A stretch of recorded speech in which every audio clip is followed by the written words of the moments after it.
ज्ञान ध्यान सत्संग में, शास्त्र चर्चा में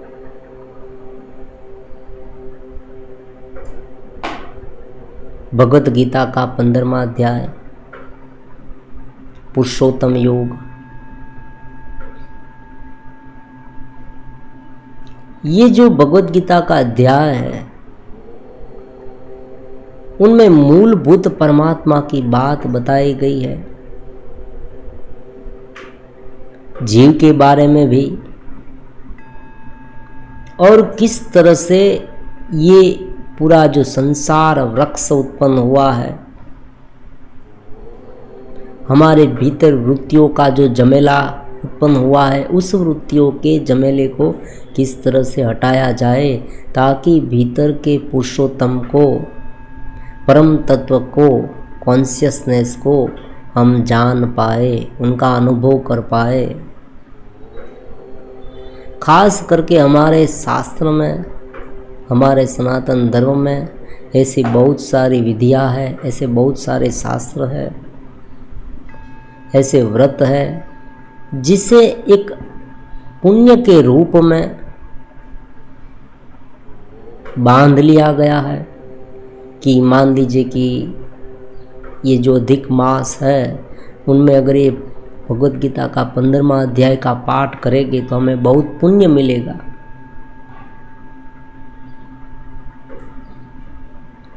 तो उसे एक प्रलोभन के रूप में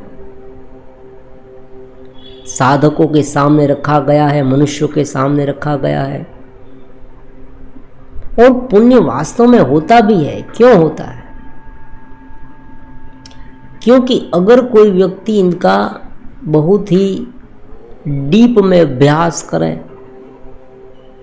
उन्हें समझने की कोशिश करे, तो बहुत सारी ऐसी वृत्तियां हैं, ऐसे संस्कार हैं जिनका गलन होगा, और संस्कार का गलन ही पाप से मुक्ति है। क्योंकि पाप मतलब क्या?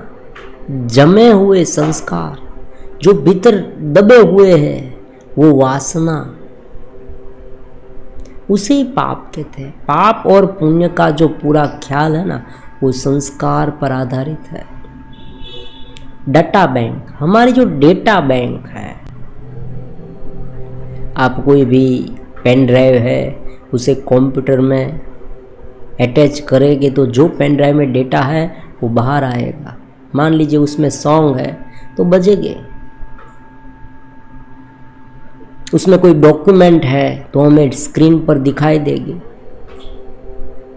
जो उसमें है वो बाहर आएगा। ये एक मेमोरी है।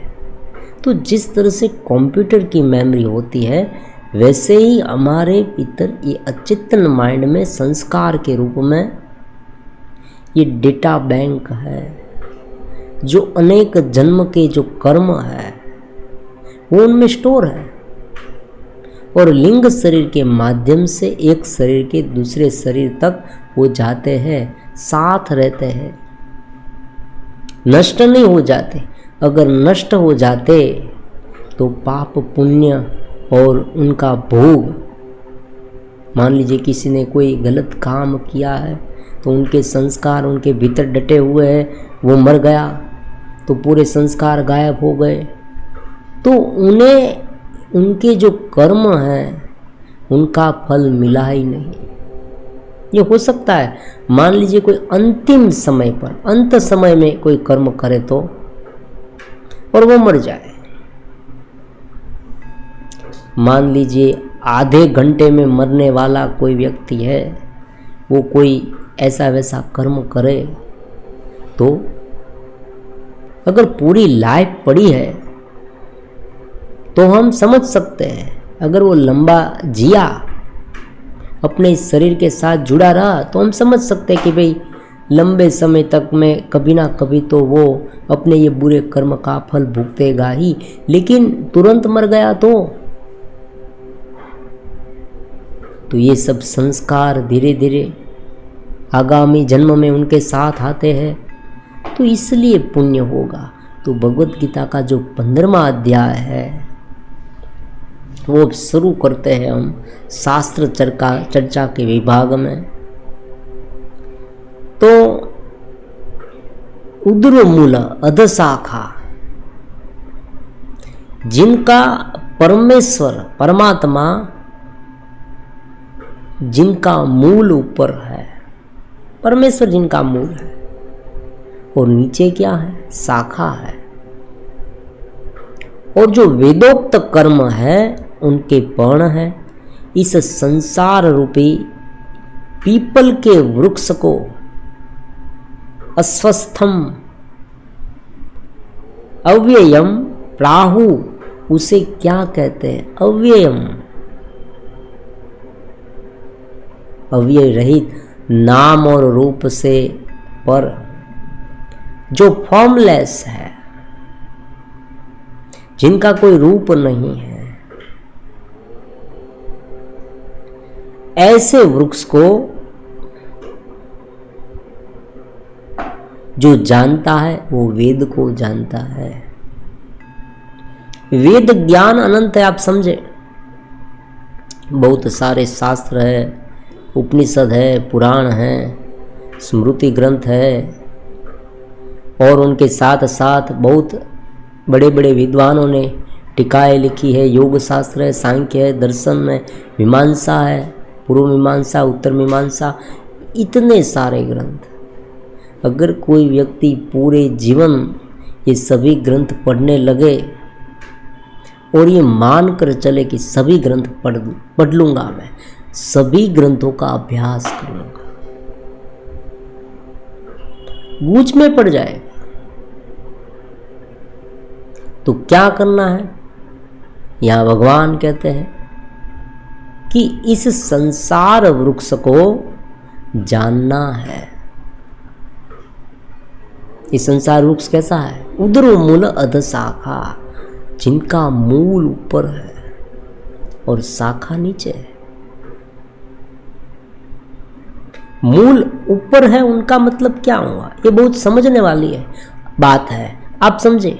वृक्ष तो हमने देखा है, उनकी जड़ें नीचे है, नीचे से वो पानी खींचकर ऊपर पर्ण तक ले जाता है वृक्ष। तो हम सब वृक्ष तो जानते हैं, लेकिन ये उल्टा है। ये पीपल का वृक्ष उल्टा है, संसार रूपी पीपल का वृक्ष उल्टा है। ऊपर मूल है और नीचे शाखा है।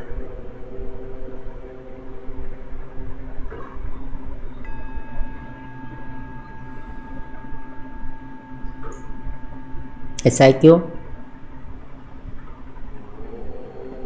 ऐसा इसलिए है कि चेतना का जो बहाव है वो ऊपर से नीचे होता है।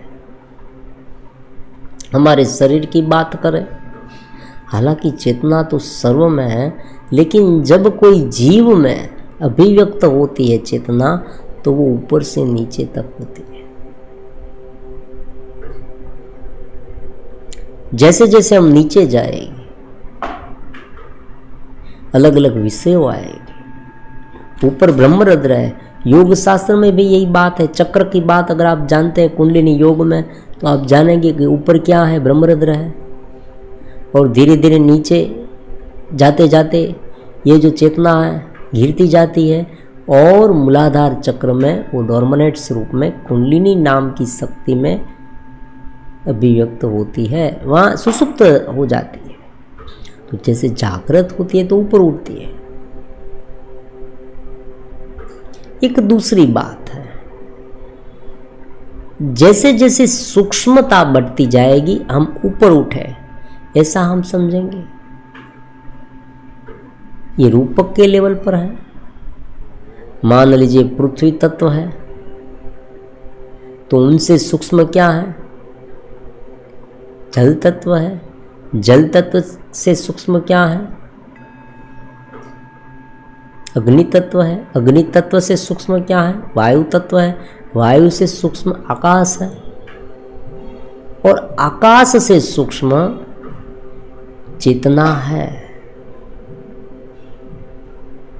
तो बहुत ही सहज बात है कि जैसे जैसे हम सूक्ष्म होते जाएंगे, ध्यान से, साधना से अपनी चेतना में एकरूप होते जाएंगे, हम ऊपर उठते जाएंगे।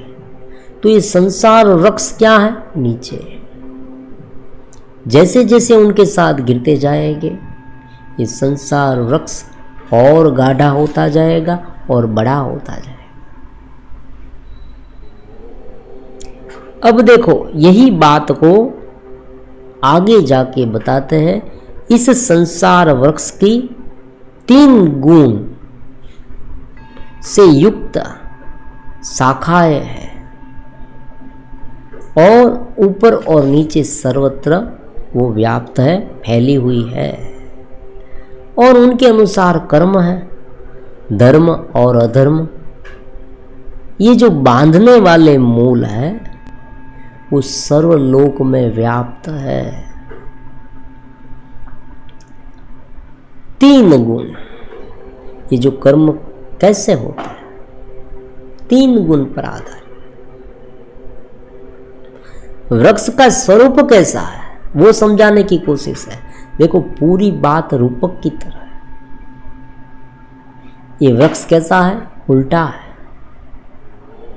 ऊपर चेतना है, चेतना ऊपर से आती है और धीरे धीरे अलग अलग विषयों में गिरती जाती है। फिर यही विषय का स्वरूप कैसा है? ये वृक्ष का मूल स्वरूप कैसा है? ये वृत्तियों कैसे है? तो परमात्मा कहते हैं 3 गुण।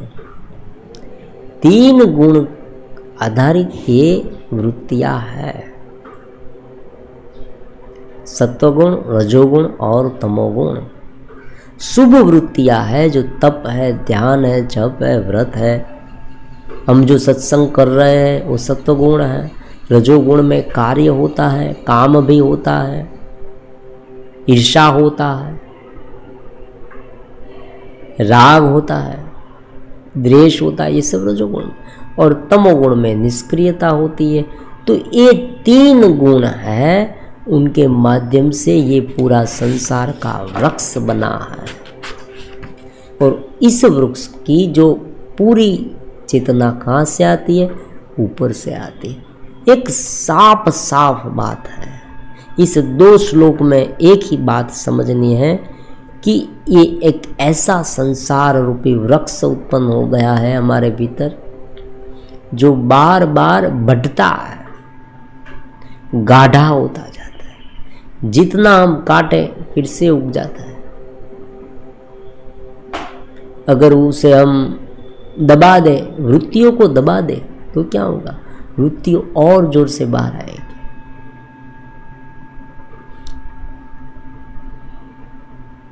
मन ही मन ऐसा सोचते रहेगी कि मुझे ये करना है, मुझे विषय भुगतना है, इस विषय में मेरी चाह है, और बाहर से आप रोकथाम लगा देंगे तो क्या होगा?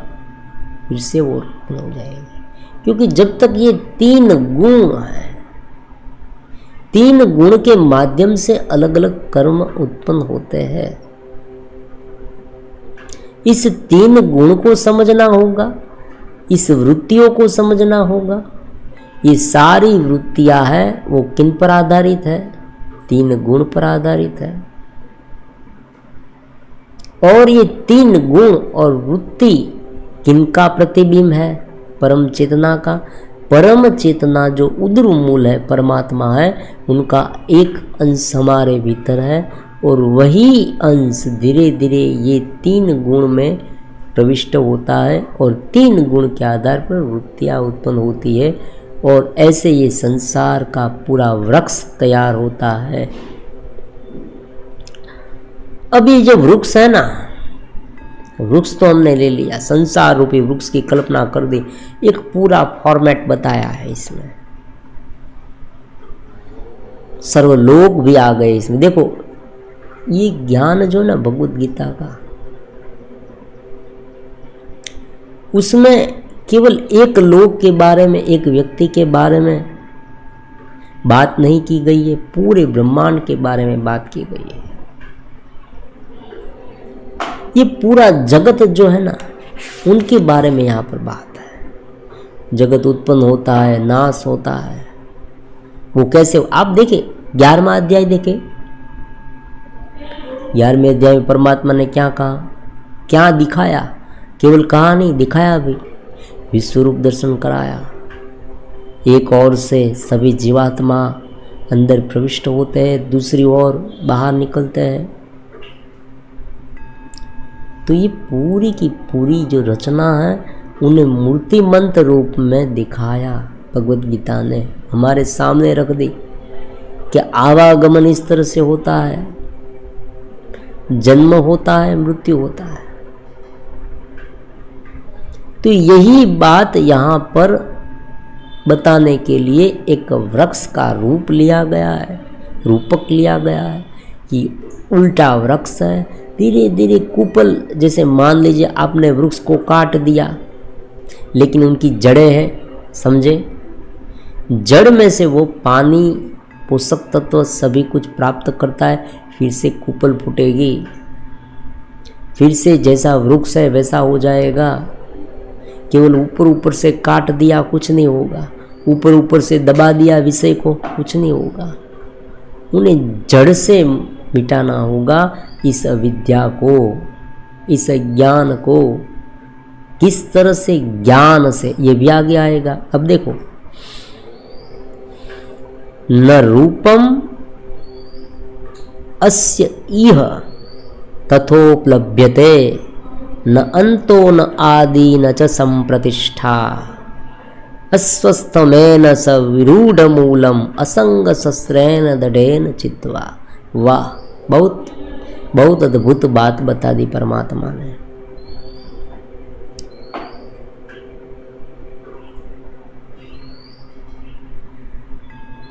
ये संसार वृक्ष है ना, उन्हें आप माप नहीं सकते।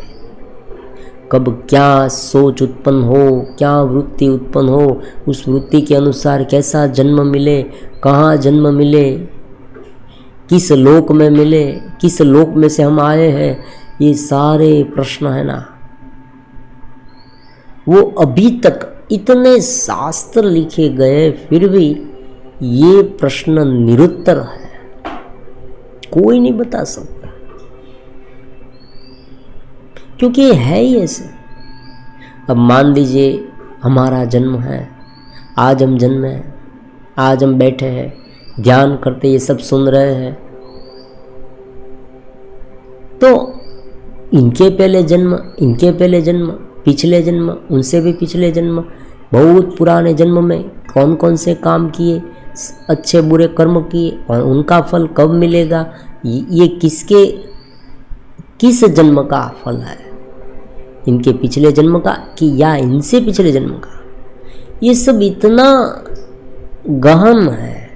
ये संसार वृक्ष जो स्मृतियों का घेरा है, संस्कारों का घेरा है, वृत्तियों का घेरा है, ये इतना गुड्ड है कि जिसे कोई नहीं जान सकता। इसे जानना नामुमकिन जैसा है। तरह तरह की आप कल्पना कर सकते हैं, ऐसी बात नहीं। मान लीजिए मैं आपको बता दूं कि आप पिछले जन्म में ये थे, ये कह दिया, ये जन्म के आपको पाप भुगतने पड़ते हैं, आपने मान लिया श्रद्धा से, लेकिन उनका प्रूफ नहीं आप ले सकते। कैसे ले? उस जन्म में आप क्या थे, आप कहेंगे वहाँ जाके देख लेते, तो हो सकता है मैं आपको ये बता दूं कि आप कोई पशु थे, पक्षी थे, तो आप कैसे प्रूफ लेंगे? तो ये सब झंझट में पड़ना ही नहीं है। परमात्मा कहते इस कोई झंझट में नहीं पड़ने की जरूरत नहीं है। क्यों? क्योंकि इस तरह से जो हमने बताया ना वैसा उसे पकड़ना नहीं है। ये वृक्ष ही ऐसा है, संसार का जो वृक्ष उत्पन्न हुआ है हमारे भीतर अनेक जन्म से।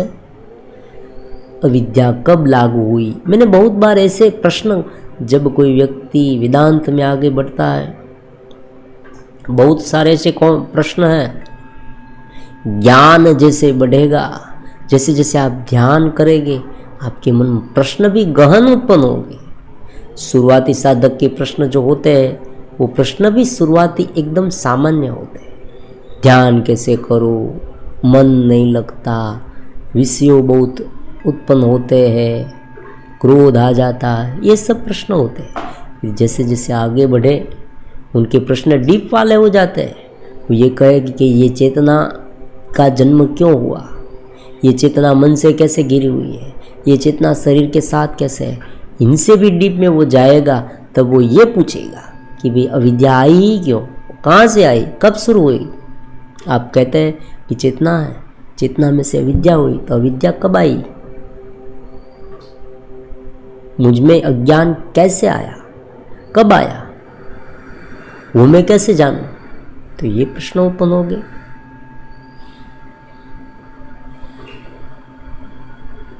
सभी बात को यहाँ पर हटाया दिया गया है कि भाई अस्य न रूपम अस्येह तथोपलभ्यते, ऐसा रूप हमें जैसा कहाँ है वैसा हमें यहाँ प्राप्त नहीं होता। न अंतो न आदि न च संप्रतिष्ठा, इस संसार रूपी वृक्ष का कोई आदि नहीं है, अंत भी नहीं है, ये अनंत है। कोई व्यक्ति ये कहेगा कि मान लीजिए कि मैं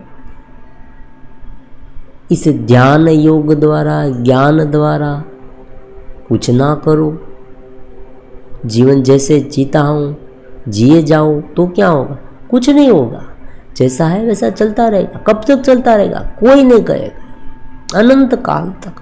कब शुरू हुआ है वो भी कोई नहीं कहेगा। अविद्या कब शुरू हुई कब खत्म होगी कोई बताएगा ही नहीं, कोई कह ही नहीं सकता। हमने इस चीज को जाना नहीं, कब नहीं जाना, कैसे पता चले। मान लीजिए मैंने आपको कोई एक ऐसा चित्र बताया, वो चित्र कभी आपने देखा ही नहीं, आप कहेंगे ये चित्र मुझे नहीं मालूम ये क्या है। मैंने आपने पूछा कब से नहीं मालूम, अरे भाई ये कैसे हम कह सकते हैं, मैंने देखा ही नहीं, ये चित्र मैंने देखा नहीं पहले समय में, तो आज नहीं देखा, पहले भी नहीं देखा और पता ही नहीं मुझे। ज्ञान ऐसा है कि जैसे ही उत्पन्न होता है चेतना को ढक देता है, फिर कितने समय तक ढका रहता है उनका कोई अता पता नहीं है। पहले कहाँ वो ढक गया था उनका भी अता पता नहीं है।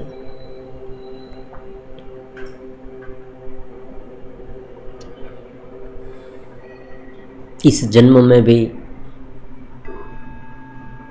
पुराने समय में अगर आप सत्संगी है और बहुत साधना आदि ज्ञान आदि के बुक्स भी पढ़ते हैं, गुरु से भी जुड़े हैं, सब कुछ करते हैं, और एकाएक सब कुछ इधर उधर का हो जाए और धीरे धीरे आप फिसल जाए कोई व्यक्ति, तो वो भूल जाएगा सब कुछ, फिर उसे ये भी पता नहीं चलेगा कब फिसला। उनकी कोई ऐसी घड़ी नहीं होती, और किस जन्म में वो ऐसा हो गया, पहले क्या था, ये सब प्रश्न जो है ना उनका कोई उत्तर होता ही नहीं। हाँ, कल्पना से कोई बता दे कि तुम 3 जन्म पहले फंसे थे, लो, कोई इनका कोई मतलब नहीं है। तो यहाँ पर ये बताया है न अंत न आदि न च संप्रतिष्ठा, उसका कोई अंत भी नहीं, उनका कोई आदि भी नहीं, और जैसा हमने बताया वैसा ही है, ऐसा भी नहीं है। तो क्या करना है, अस्वस्थ मेनम सुविरूढ़ मूलम असंग सस्रेण दढ़ेन चित्वा। तो क्या करना है, ये अति दृढ़ मूल वाला जो है ना वृक्ष,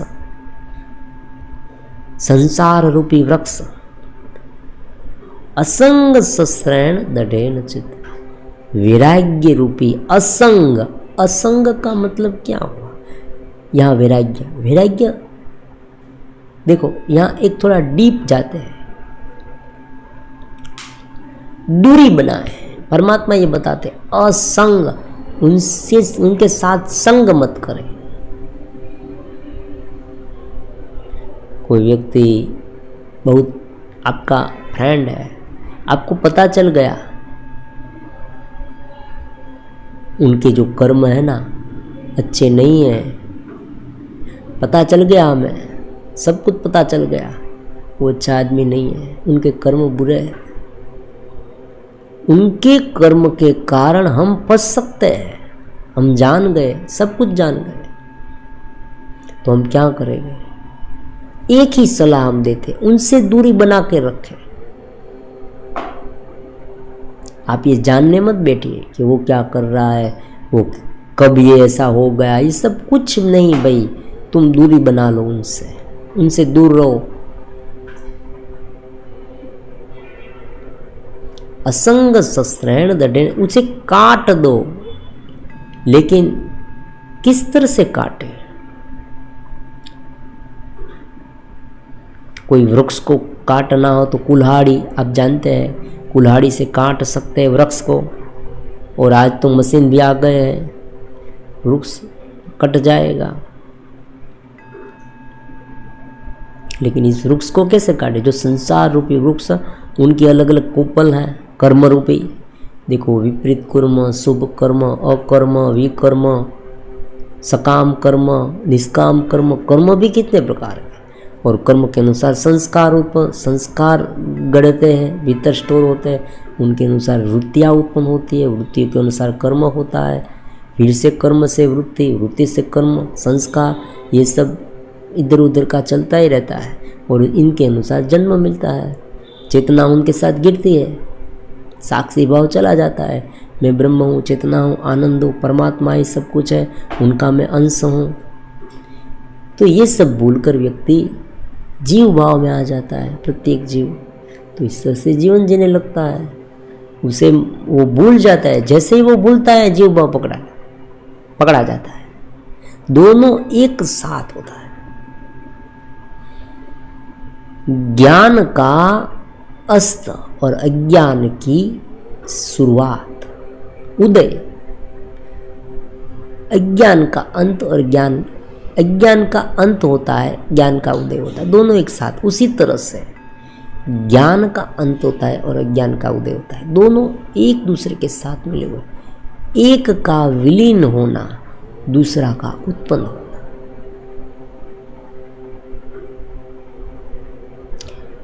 इनको काट दो, असंग हो जाओ, साक्षी हो जाओ। वैराग्य का मतलब क्या है? डिटैच होते जाओ, उनको जज मत करो, उनके साथ जुड़ो नहीं।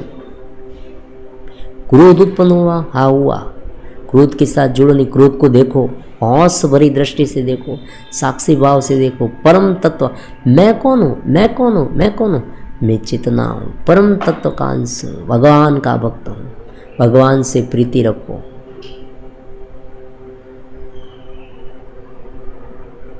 भक्ति में आप देखते हैं, मेरे तो गिरधर गोपाल दूसरा न कोई। अलग अलग मार्ग है ही नहीं, प्रत्येक मार्ग एक ही जगह पर मिल जाते हैं। ये कक्षा अनुसार है। बहुत भावुक व्यक्ति है, ज्ञान जल्दी से ग्रहण नहीं कर पाता, तो उसे ये बता दिया जाता है कि तुम परमात्मा को प्रेम करो, इतना प्रेम करो। जगत से प्रेम करते हो? हाँ, मैं जगत से प्रेम करता हूँ, मेरी बीबी को मैं बहुत चाहता हूँ, मेरी प्रेमिका को चाहता हूँ, मेरे बच्चे ही मुझे प्रिय है। देखो भाई, तुम एक काम करो, परमात्मा से प्रेम करो, शाश्वत वस्तु से प्रेम करो। तुम्हारा मन शाश्वत में डालो तो यहाँ से छूट जाएगा। संसार वृक्ष के अलग अलग कूपल जो है, ब्रांचेस है। मान लीजिए एक बहुत बड़ा वट वृक्ष है, उनकी कई शाखाएं है, अलग अलग कूपल है, अलग अलग पौड़, कितने सारे पौड़ हैं, कितने विस्तार में वो फैला हुआ है। तो हम क्या करेंगे?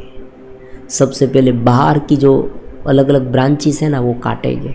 अगर मूल से काटेंगे तो वो किसी पर गिर सकता है, जान हानि हो सकती है, माल हानि हो सकती है, किसी को नुकसान हो सकता है। तो पहले बाह्य जो कर्म सुधारे, असंग करते जाए। देखो, असंग कैसे करें? सीधा नहीं हाँ एक बात है, सीधा आप कर सकते हैं मैं ब्रह्म हूँ, चेतना हूँ, ये क्या, लेकिन इस तरह से होगा नहीं। मैंने बहुत बार ऐसा देखा है। वेदांत भी कहता है चित्त शुद्ध थोड़ा बहुत पहले करे, चित्त शुद्धि के बाद ज्ञान दृढ़ होता है। अगर चित्त शुद्ध नहीं हुआ तो ज्ञान भी दृढ़ नहीं होगा, ज्ञान समझ में ही नहीं आएगा। अगर ज्ञान समझ में आ गया तो अनुभव में नहीं आएगा। तो बाह्य जो अलग अलग कूपल है, जो उनकी ब्रांचेस है, शाखाएं है, उन्हें धीरे धीरे काटते जाए। कैसे काटे? असंग से, उनसे डिटैच होते जाए। बहुत स्वाभाविक बात। वैराग्य इतना गहन शब्द है और वैराग्य का पालन हर एक व्यक्ति करता है। वैराग्य का मतलब ये नहीं है कि केवल वस्त्र बदल देना, ये बात ही नहीं। बहुत गुड बात है वैराग्य। एक छोटी सी बात से, एग्जाम्पल से हम इस वैराग्य की पूरी बात समझने की कोशिश करेंगे। मान लीजिए कोई एसएससी स्टैंडर्ड में, एसएससी में एक स्टूडेंट पढ़ाई कर रहा है, उसे एग्ज़ाम देनी है, एग्ज़ाम में अच्छे मार्क्स से पास होना है, तो उसे क्या करना पड़ेगा? टीवी का त्याग है, ये सब अलग अलग मोबाइल में जो देखता है वो, उनका जो पूरा समय है ना, जहाँ जहाँ लीकेज होता है अलग अलग कार्य में, वहाँ से उसे छोड़ना है और कहाँ लगा देना है? पढ़ाई में। तो हम ये कह सकते हैं कि उस विषय को उसने त्यागा, उनका वैराग्य किया। और वैराग्य का अर्थ ही यही है कि कोई मूल्यवान वस्तु जो हमें दे, जो हमें प्राप्त करना है, आप सुबह जल्दी उठे और कार्य करने लगे, तो उनका मतलब ये हुआ कि नींद का वैराग्य किया आपने, नींद छोड़ी। नींद में राग मत रखे। अगर नींद में राग रखेंगे तो जल्दी उठ ही नहीं पाएंगे। राग नहीं रखना, उनका नाम वैराग्य। राग किस पर नहीं रखना? नीची मूल्य वाली वस्तु, मतलब जो चीज आपको प्राप्त करनी है उनमें जो बाधा रूप है, उनका राग मत रखे। पहले समझ ले, वैराग्य बहुत आसान हो जाएगा। पहले समझ ले कि मुझे ये प्राप्त करना है, मेरा भीतर मेरा कृष्ण, मेरा परमात्मा सबसे मूल्यवान है, वो मुझे प्राप्त करना है, उनमें रहना है, उस चेतना में एक रूप होना है। तो उस चेतना में एक रूप रहने के लिए ये जो असंग सश्रैण दडेन चित्वा करना पड़ेगा, क्योंकि उनमें राग है तो ये भूल जाएगी। फिर अगर, अब देखो, मोल्डिंग का काम होता है। जैसे परमात्मा कहते हैं कर्म को छोड़ना, ऐसी बात भगवान ने नहीं की। उसे असंग, उनके साथ संग मत रखे, किन से? आसक्ति से संग मत रखे। उनके बारे में जो राग है उसे हटा दीजिए। सोच है ना, सोच एक बहुत ही सूक्ष्म बात बताते हैं। व्यक्ति जब सोचता है ना, कोई भी कार्य के बारे में हो, अपने जीवन के बारे में हो, इस दुनिया के बारे में हो, कोई भी प्रकार का की सोच तो व्यक्ति में उत्पन्न होती है और वो सोचता रहता है। तब उस सोच के साथ कुछ ऐसी विपरीत इमोशन, फीलिंग्स, ये सब जो जुड़ जाती है ना, तब प्रॉब्लम होता है।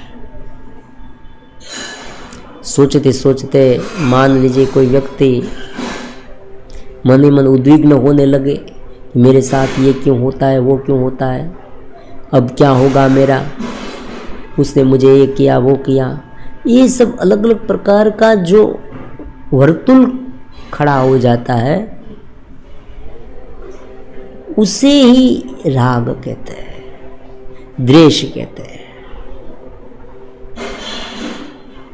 सहज रूप से सोच उत्पन्न होती है तो चिंतन हो जाएगा। लेकिन आप देखना, आप स्वयं ये अन्वेषण कर सकते हैं। जब आप सोचते हैं तब आप देखना सोच किस दिशा में जाती है। सोच धीरे धीरे स्ट्रेट लाइन में जाती जाती जाती इस तरह से घुमराती रहेगी, इस तरह से घुमराती, एक ही पॉइंट पर बार बार आने लगेगी, फिर साइक्लोन की तरह। जैसे ही वो एक पॉइंट पर बार बार आने लगे कि समझ जाना कि अब प्रॉब्लम्स उत्पन्न होने वाली है मन में। मन थक जाना, डिप्रेशन होना, टेंशन हो जाना, भय लगने लगना, नींद चले जाना, उनके अनुसार बॉडी में भी इधर उधर का बीपी डायबिटीज जो सब कुछ जो धीरे धीरे एक के बाद एक ये सभी अपने अपने साथीदार को लाएगी। ये जो घुमराव है ना, वो बहुत, इनको समझना बहुत जरूरी है। वृत्ति को समझना ही अध्यात्म है। आधा अध्यात्म वहाँ ही हम समझ सकते हैं। वृत्ति को जिसने समझ लिया ना, अध्यात्म उनके माइंड में पूरी तरह से बैठ गया, वो पूरा ज्ञान समझ गया। तो यहाँ यही बात है, ये जो वृत्तियाँ है, ये जो कुपल है अलग अलग प्रकार की, इस तरह से जो संसार रूपी वृक्ष उत्पन्न हुआ है, उनका मूल नीचे देखो, मूल बिना उसे चेतना, उसे शक्ति नहीं मिलेगी। अगर जड़ें नहीं है तो वृक्ष रहेगा ही नहीं। आप कहेंगे परमात्मा नहीं है, परमात्मा हमसे खो गया, कभी नहीं होगा। परमात्मा की शक्ति से तो हम ये काम कर रहे हैं, तो परमात्मा तो होगा ही। चेतना, कॉन्शियसनेस है हम, उनसे तो हम ये काम कर रहे हैं। इनसे हम सुनते हैं, इनसे हम देखते हैं, इनसे हम खाना खाते हैं, इनसे हम पानी पीते हैं। ये जो वाणी है वो किनके माध्यम से बोलती है? उनके माध्यम से। उनके माध्यम से ही हम सब कुछ करते हैं। तो आज इतना रखते हैं। परमात्मा बताते हैं ये जो संसार रूपी वृक्ष है, मुख्य जो लाक्षणिकता है, ये 3 श्लोक हमने पढ़े, उनकी जल्दी से समझ लेते हैं। तो संसार रूपी वृक्ष कैसा है? उल्टा है। उनकी अलग अलग शाखाएं है, कर्म है, वृत्तियाँ है, 3 गुण वाली, सत्वगुण, रजोगुण, तमोगुण से वृत्तियाँ उत्पन्न होती है, फिर कर्म उत्पन्न होते हैं, स्मृति उत्पन्न होती है। ये वृक्ष कैसा है? उनका आदि भी नहीं, अंत भी नहीं। उसे मापने मत बैठना कब अविद्या उत्पन्न हुई, ये सोचना ही नहीं। तो क्या करना है? असंग शस्त्रेण दृढ़ेन चित्वा, असंग रखे, साक्षी भाव रखे, परम चेतना में लीन रहे, और बाहर का जो है उसे बाहर रहने दे, उनके साथ अटैच मत हो। जुड़ाव रखेंगे, किनके साथ जुड़ते ना वो बहुत महत्वपूर्ण है। क्रोध के साथ जुड़ेंगे तो क्रोध आएगा, द्वेष के साथ जुड़ेंगे तो द्वेष आएगा, लोभ के साथ जुड़ेंगे तो लोभ आएगा। जैसी सोबत है वैसा आएगा। गुरु के साथ जुड़ेंगे, परम तत्व के साथ जुड़ेंगे तो दिव्यता आएगी, परम भाव आएगा। तो ये 3 श्लोक और इनके बाद